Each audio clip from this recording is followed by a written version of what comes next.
Welcome, everybody. It's Ted Prodromou, and I am here with Michael Whitehouse, who I met a couple of years ago. Somebody said, "You got to meet this guy who knows a guy." And in 1 week, three different circles of connections said, "You got to meet this guy." So I reached out to Michael on LinkedIn, and we've been connections for at least 2 or 3 years now. Yep. Well, great to be here. Yeah. So how did you become the guy who knows a guy? I didn't have anything else to do. So I am a hyper extrovert, which actually makes me alone in the group of networking experts that I know. Every other networking expert I know is an introvert. Um, and the reason is that you learn how to become a good networker because you want to do as little bit as possible. So if you're an introvert, you're like, I know I need to network, so I'm going to have the best systems, the best follow up, so I can have as few meetings as possible and get the most out of each one. As opposed to me, where I love meeting people. So the day before I moved here to Groton, Connecticut, I attended my first Chamber of Commerce event and met some people. And I had no job, no business, nothing to sell. I just started meeting people. So the only asset I had was the connections I was making.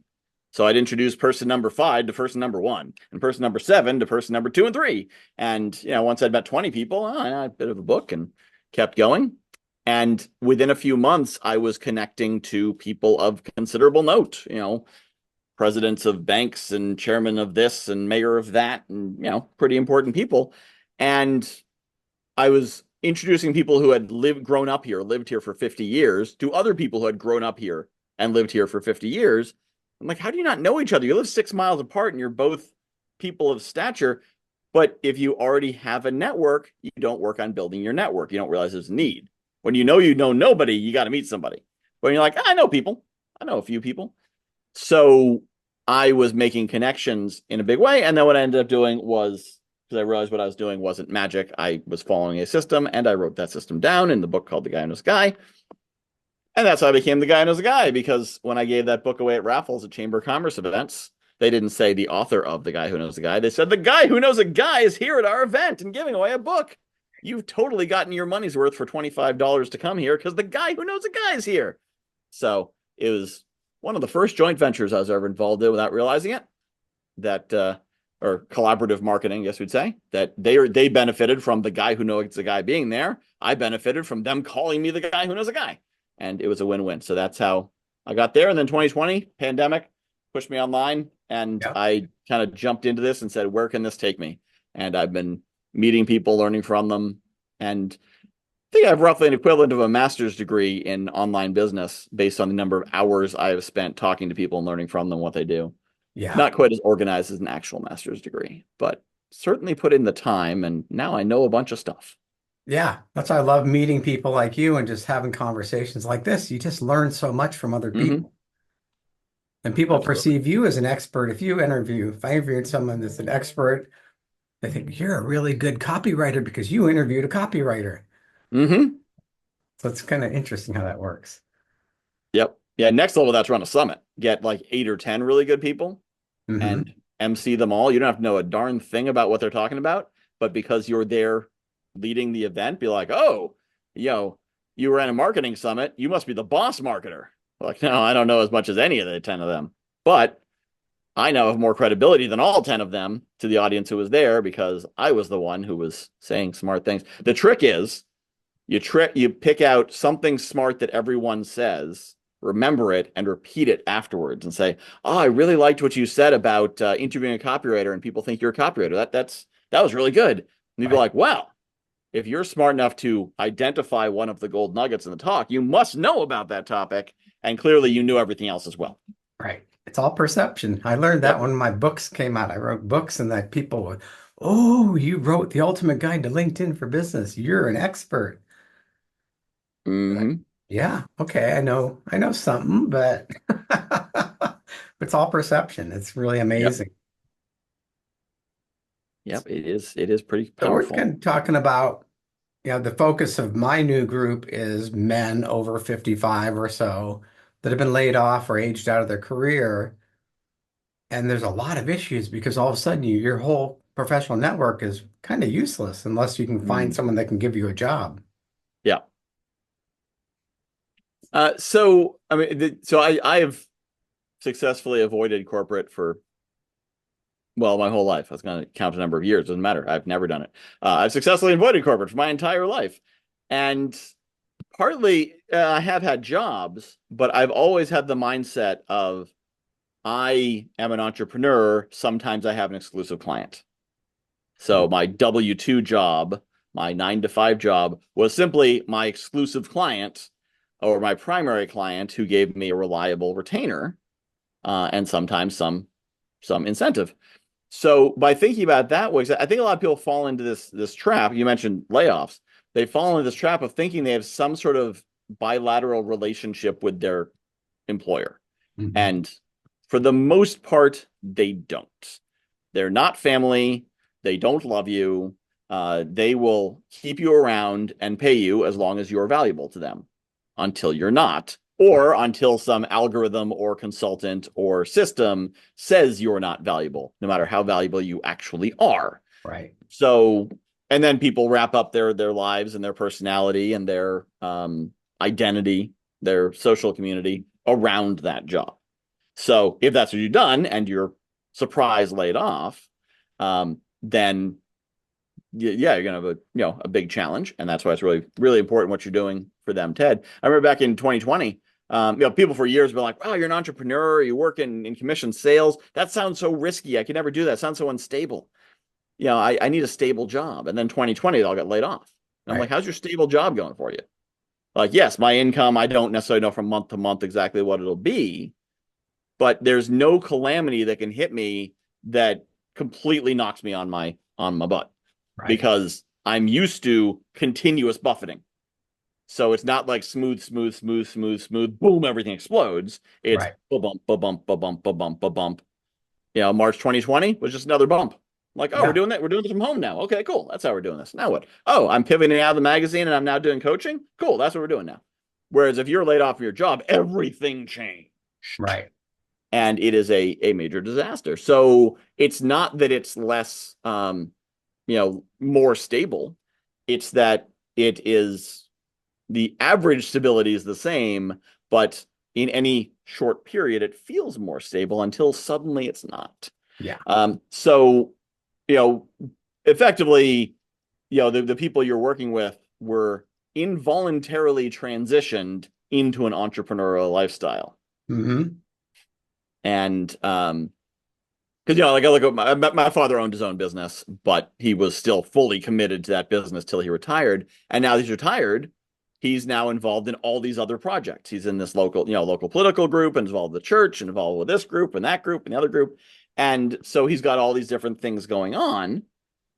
So he's still got this entrepreneurial mindset of where are the different places I can deploy my resources and different places I can get benefit.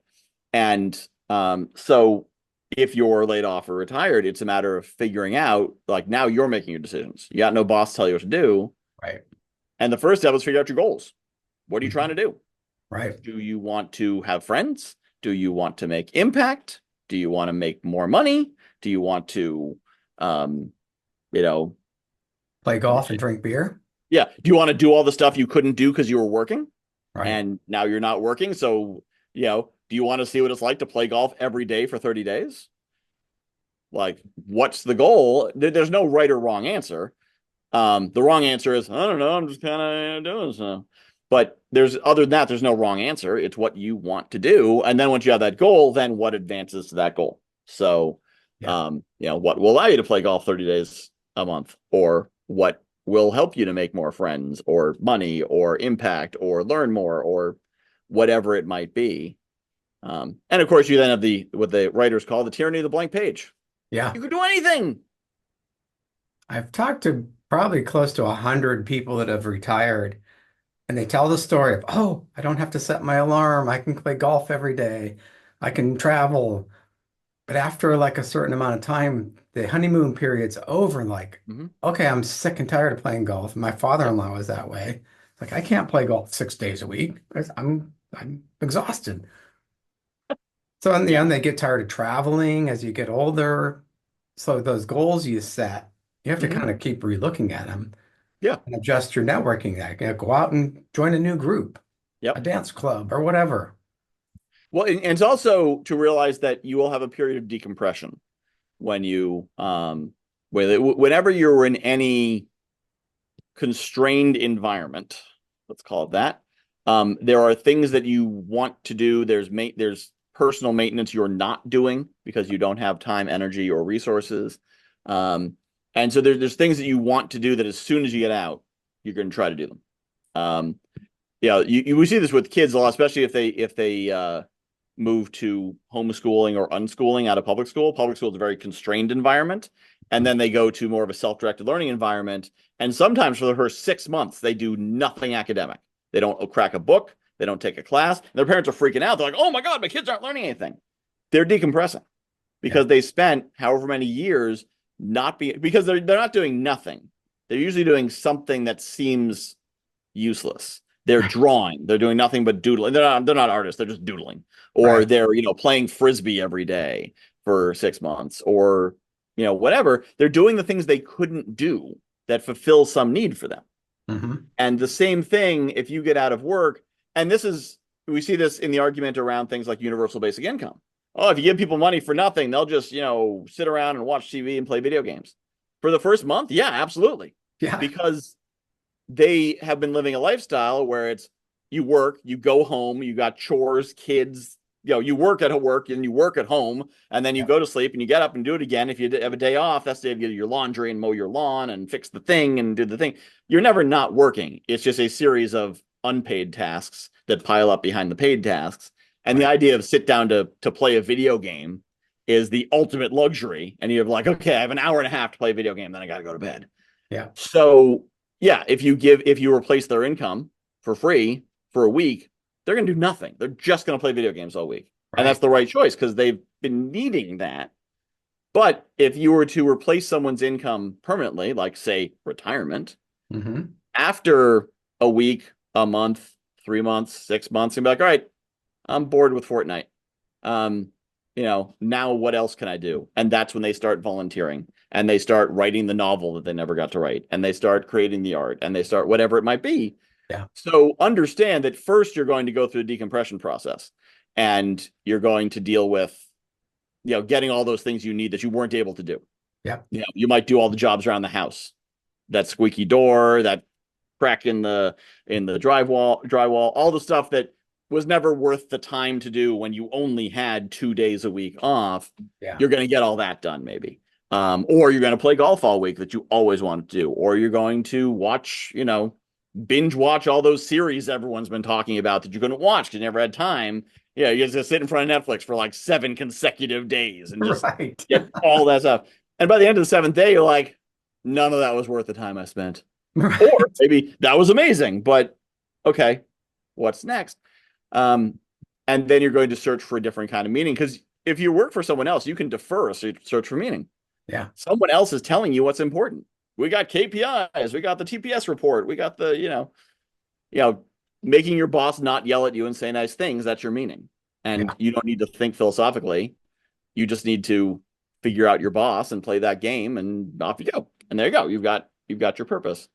And suddenly you find yourself needing to find intrinsic meaning because there's no boss to please, there's no corporate ladder to climb. Hmm. And so, what's next? And then it comes to finding what's actually important to yourself. Yeah.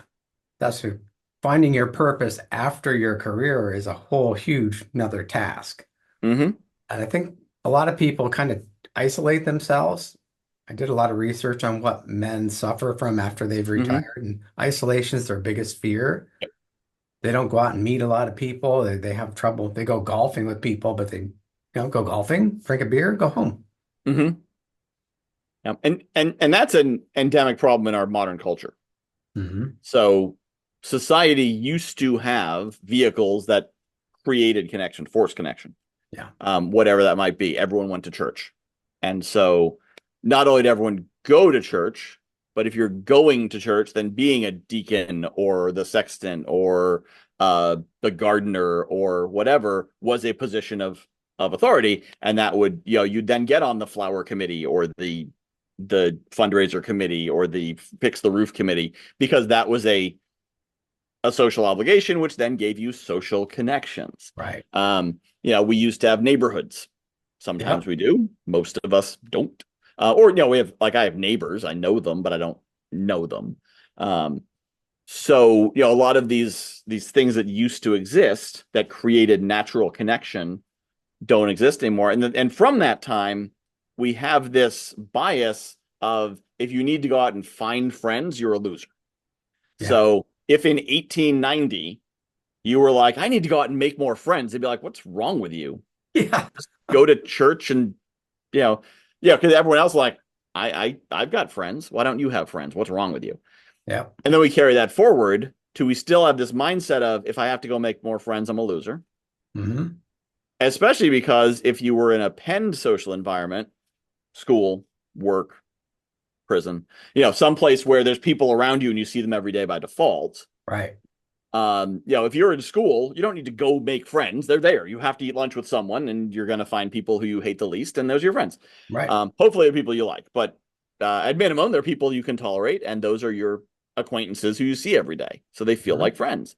And then, 12 years of that, then you go to college, and maybe you have a similar group of people that you eat with or have classes with or whatever. And then after that, work might provide that for you. So you're used to knowing people. You Yeah. go out for beers after work with your buds from work. And so you've always got people you're doing social things with, whether they're friends or not. Um, but then after that, when you don't have those structures putting people near you, then how do you find people? And it is really awkward in our culture to be like, hey, you want to go hang out, Yeah. Or go right? knock on your neighbor's door and say, "Hey, you want to have a beer?" Yeah, yep. And so because that it feels like you're asking them out or something. It's weird and awkward. Awkward. It's Yep, we schedule a time with our best friends for phone calls now. yeah, It's like, yep. And a lot of that's because we're so overscheduled and so busy. Like yeah. that's not a failure. And then bigger picture, there's a lot of things in our culture that we blame ourselves for that are the culture's fault. Like, oh man, I really should control my schedule better. I need to schedule time with my best friend for a talk. That's so weird. No, that's what everyone has to do because yeah, and part of that has to do with the shift from the traditional gender role nuclear family to the modern egalitarian culture, not judging it either way, but in a Yeah. time where one partner's job was to, where the man's job was to go out and work and make money and do, maybe politics and that stuff. And the woman's job is to take care of the house and the kids and the social engagements and community. Um, that each person had their role and everything got done, and thus there was enough time for everything to get done. And then in the modern world, everyone's job is to make money and also to maintain household and everything. But when you go from, you have two people who collectively have 320-ish hours in a week, of which you're conscious for 2/3, so 200 hours.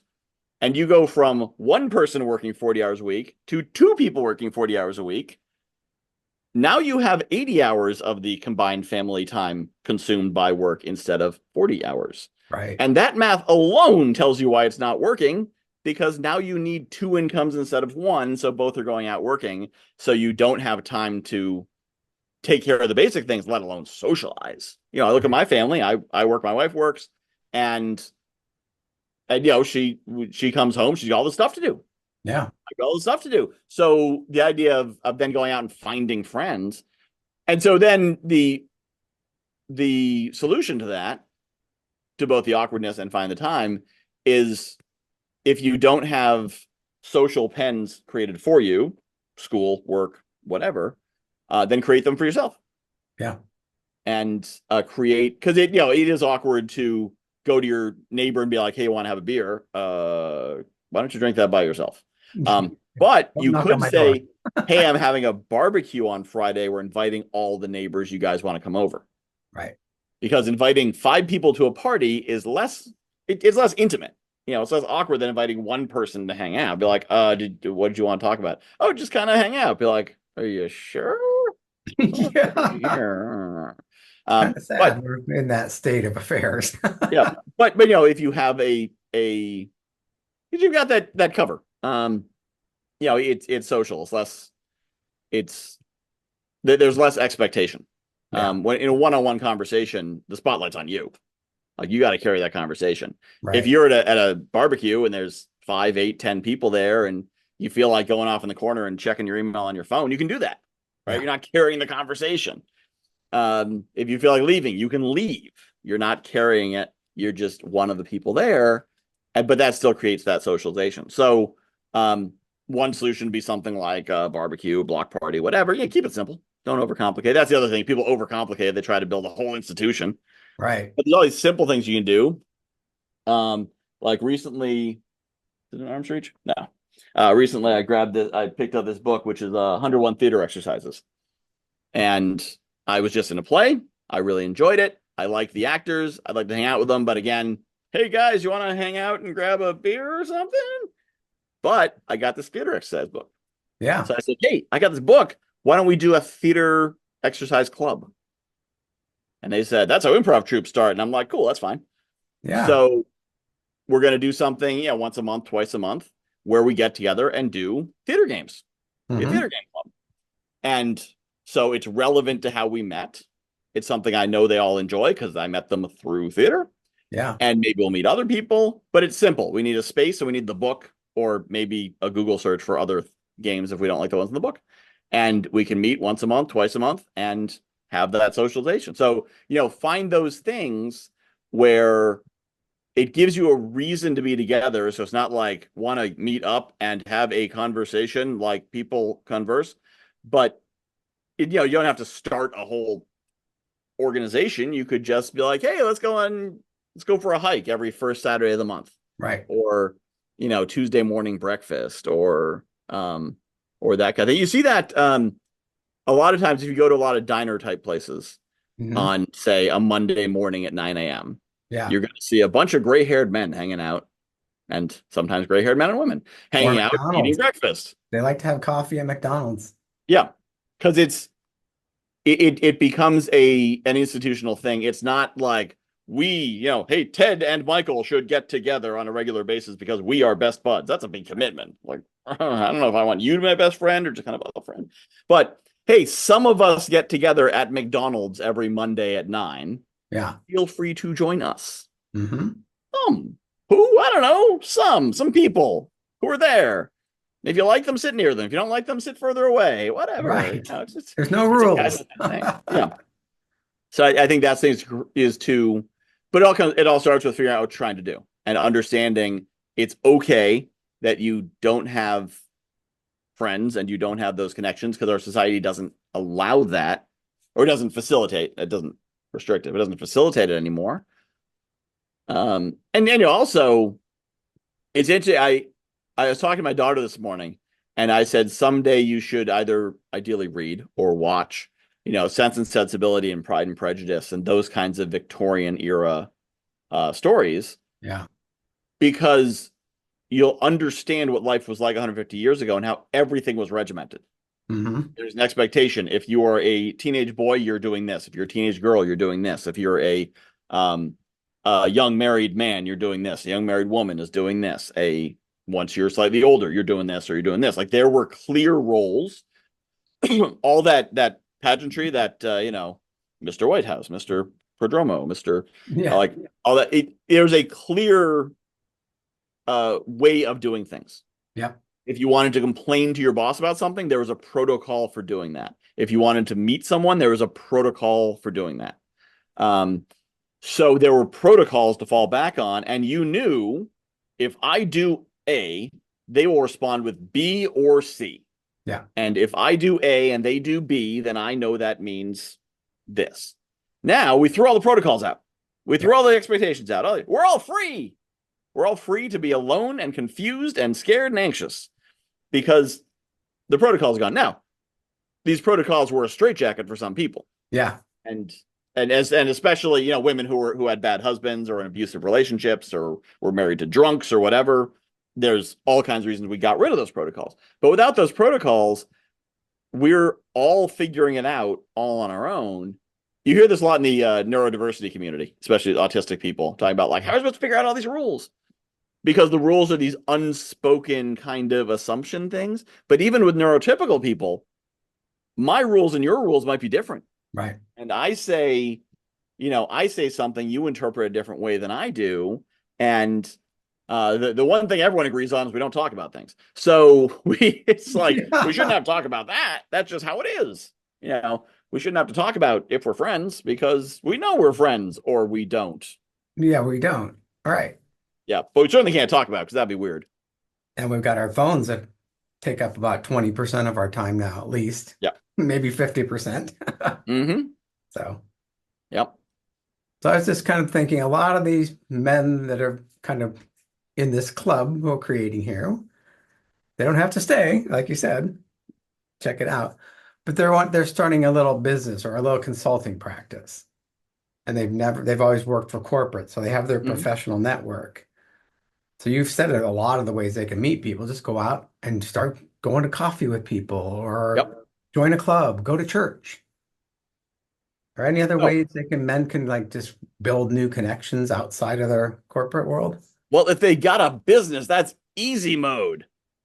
Ah, yeah. I see you made this hard for me first. You're like, all right, talk about networking without a business first. And I'm like, all right, let's figure that out. And Yeah. if they have businesses, really? Now you tell me at this point in the interview? Okay, fine.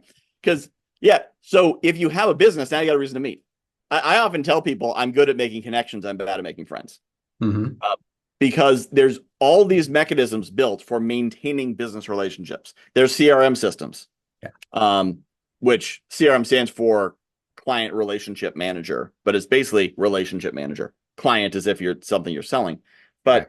But with the friend, what's a good friend do? They remember your birthday, they remember your wife's name, they remember your hobbies, they're there for you and need them, whatnot. But you're supposed to remember all that because you're a good friend and they're top of mind. CRMs let you be a good friend to everyone. You've got notes, you've got reminders, you got all these tools, they're all built for that. And and also, if you're in business, there's one, a reason to talk to people, and two, a reason to be really explicit about why. Hmm. So if I say, hey, Ted, let's get together for a beer, you're like, all right. But if you say, hey, Ted, I'm starting, I've retired, I'm doing some consulting work, and I know you know a lot about the telecom industry, and that's something I'm thinking where I think some of my skills could be helpful. You want to grab a beer, and I'm going to share with you what I'm doing and kind of kick around some ideas. Oh, yes, yes. Let Yeah. us meet and discuss as men of business do. But it gives you now, you might spend half that time talking about football, golf, and the weather, but it gives you that's where the awkwardness is. You want to meet and talk about whatever. Right. But you want to meet and talk about, I'm doing this consulting thing. I want to share what I'm doing and see if you know anyone I could help with it. Oh, yes. Yeah, I'd love to help. That'd be great. It Yeah. gives you a reason to talk. And the cool thing is, if you're doing the consulting, because it sounds like you're talking about professionals, executive level, they're Yeah. not so doing it because they need the money. They're doing it because their head's full of knowledge and they don't want to go play golf all day. Is that kind of the kind of people we're talking about? Exactly. Yeah. So the cool thing is, if they never get a client, they're still fine. Yeah. Because they might end up, having that conversation and just sharing some advice, make an introduction or two. People sometimes ask me, if money didn't matter, what would you do? And I'm like, what I do now, but more of it. Meeting people, sharing advice, making Yeah. introductions is what I do. The challenge is how to get paid for it. So I build into a program and a coaching thing and a mentorship and whatnot. But I love sharing advice, making connections. So if the goal in it, getting back to what I said originally, what's the goal we're trying to do, is more you've learned all this stuff and you want to pay it forward and you want to give back and you want to just kind of be useful, Yeah. have these conversations. Look for mentees, look for people who you can provide support to, the people who are at the other end of their careers. Right. They're 5 years after the beginning, you're 5 years after the end. So meet with them and share with them the benefit of your wisdom. Yeah. And the exchange there might even be because if you have enough money, you got investments and you're financially fine. What you need is that connection. Yeah. And the exchange value could quite simply be that the younger person's job, or as the older person, as the experienced person, your job is you're providing wisdom and knowledge. The Yeah. younger person is providing an ear for an old man to ramble on about old stories. Hmm. And the younger person's job is to find the value in those old stories, and there's going to be some. They're going to learn something. Sure. But it yeah, I sometimes joke that I like being a guest much more than being a host in a podcast. I can talk a lot more, and it's all about me because I like talking. So also why I like Facebook Lives and everything else. Ah, Hyper extrovert. well, I like But your approach that you started with. You went to the Chamber of Commerce and just started introducing people to each other. yeah, My friend George is doing that in Dubai. He hmm brings together people, he goes to these networking meetings and he just introduces people. He doesn't try to sell his stuff. yeah, So he's become the go-to guy. George knows everybody. yeah. Well, and that's the thing too. If what you're looking for is just want to feel connected and feel like you're still in the game, and you don't need the money, Yeah. then that would be a great strategy. Just start going to chamber of commerce events, business events. Because a lot of these chamber of commerce events, they're trying to attract more elite people. So it's good food, open bar, nice locations. It's the kind of place you might hang out even if there wasn't a chamber event there. Yeah. Restaurants and amusement centers and go-kart tracks and golf courses and whatnot. So go there, enjoy the party, introduce yourself as a consultant. Oh yeah, I used to work with AT&T. I've retired. Now I'm doing consulting work. Yeah. What does that mean? I don't know. Like, who are your clients? No one's ever paid me. Whatever. But you've got a business card. It says consultant. Right. So it's not just because you don't want to go to chamber event and be like, yeah, I'm retired now, and I just kind of like to stay connected. What? I'm not talking to you. You're just a Right. weird old guy You're who's creepy. a weird old guy longing for his days of importance. But if you're like, oh yeah, no, I learned a lot. I'm just looking to give back as a consultant, Joe, trying to find looking to wherever I can support people. And I've got a lot of connections, and that's why I'm here. But tell me about you, because you're more interesting than me. I barely have business. Right. Um, if you network that way, then that's how you should network anyway. I Right. became such a good networker by accident because I had nothing to sell. So I couldn't go down the path of being the salesy pushy guy because I had nothing to sell. And it worked really well. Yeah. So, but if I'd had something to sell, I probably would have fallen down the track everyone else does, which is trying to sell it Yeah. because I was broke. I needed money. I just had the benefit of having nothing to sell either. And that made me good. So if you're in that position where it's like, yeah, if somebody needs my help, I have a payment schedule where they can give me money and I will formally help them. And if Right. not, yeah, whatever. But introductions, putting people together, whatever. If all it is just staying active, staying social, keeping your hand in the game. Is that the right metaphor? Keeping Keep your keeping toe a in the seat at the water. table, so you know what's up. And because that's the thing, like I remember my grandfather. He at his height owned 7 radio stations. He was in the Broadcasting Hall of Fame, and he was in Who's Who in the 70s. And by the time I really got to know him in the late 80s, early 90s, he was very much like, yeah, I used to be something, and now everyone who knew me is dead. And all my friends are retired or passed away, and no one even knows my name anymore. Yeah. He was like a walking ghost. And he was okay. He wasn't really depressed or anything, but I kind of, in retrospect, get the sense that he was sort of a shadow of who he used to be. Yeah. Because he didn't do a lot. He read the paper and he watched the movies and he just kind of like was. Yeah. He played golf, but I think if he'd been continuing to go to these, and he did sometimes, but he went as a retiree, right? He didn't go as a Right. current active person. He went as so they'd say, hey, want to recognize you at this dinner, and he'd show up to that dinner. Yeah. But if he'd gone to these events regularly and he adopted the identity of consultant, I think that's the key. It's Yeah. like, oh yeah, so I'm a consultant now. Oh, what do you do? I do some consulting, because I've owned stations, I've done this, I've done that, and so sometimes people hire me to help them buy a station or turn things around or whatever. Yeah. And by sometimes it could mean never. You Right. could have never had a client, but you're calling yourself a consultant, or you're calling yourself a executive coach or whatever you're calling yourself. Doesn't matter because you don't care if anyone buys it. Yeah. You're just trying to have a reason to be there. Because once you get into that, you can totally, and this is a trap I've fallen into, which what I need to make money is a problem. If you're retired is not, you could totally spend all your time just meeting people and helping people. Every person you meet, oh, what do you need? Oh, yeah, you should meet Ted, and you should meet Bob, and you should meet Susie. And Jen? Oh, let me introduce you to Jen. You'll love that. Yeah. Do that for 3 months, and people will think you're the coolest thing ever. And you'll be up to date because you're always talking to people. Oh, what are you doing now? Oh, I just moved from here to here. or so and so. Did you hear so and so took over as the CEO of the bank, or um, You're this like a new human technology come out. LinkedIn. Yep. What's that? You're a human LinkedIn. Yeah. Yep. And if you're open to it, you stay in touch with technology too, because that's one of the big things. Imagine if someone retired in 2000 and Yeah, stopped paying attention to advances in technology. right. And so they've still got regular, not regular cable, Yeah, not on demand TV. They don't have a smartphone. They don't know what AI is. And so they get into a conversation about business. It might as well be Swahili, right. because they have no idea what's going on, what the current issues are, what the current trends are. Um, and that's how you really feel like life left you behind because you didn't keep up. But if Right. you're going to these events, I don't keep up with things because I read the periodicals and get the magazines. Like reading's hard. I do read, but I keep up because I have conversations. Yeah. I run summits. I do networking. I talk to people and they tell me, "Oh, have you heard about this? Have you seen this? I just started doing this. I'm really excited about it. This is really cool." And that's how I stay in touch without having to really work. Like Yeah. I could, if I was leaving my house, I would basically be staying in touch over beers and coffees. Yep. More likely wine and coffee. Um, Yeah. It's after 4, right? yeah, Somewhere. Well, Michael, this 5 has o'clock been somewhere. great. I just love talking to you. You have great stories and great tips. How can people get in touch with the guy who knows a guy?